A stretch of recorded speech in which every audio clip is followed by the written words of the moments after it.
Kecelakaan maut terjadi di Jalan R. Denci Asasi, Kelurahan Talang Kelapa, Kecamatan Alang-Alang Lebar, Palembang, yang mengakibatkan pengemudi truk tewas usai kendaraannya menghantam truk tronton yang terparkir di bahu jalan pada Selasa sekitar pukul 5 waktu Indonesia Barat. Korban Andi Saputra, warga Kelurahan Talang Kelapa, Palembang, meninggal dunia setelah sempat mendapatkan perawatan di RSK Meriah Caritas Palembang.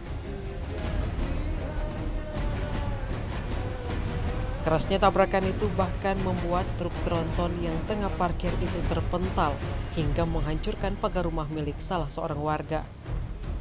Kanit Laka Satlantas Polrestabes Palembang Ibtu Arham Sikakum menyebutkan kecelakaan itu melibatkan truk Hino BK 8259 UJ yang dikendarai korban dan truk tronton BG 8987 OE.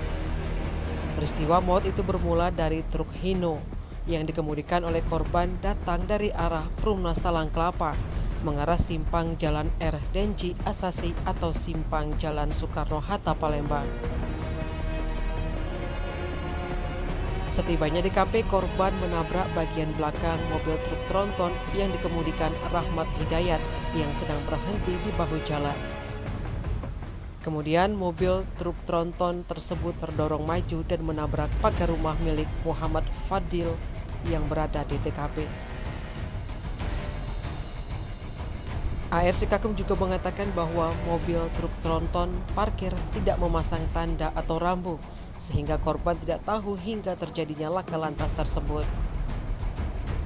Tim Liputan Sumsel Update TV melaporkan.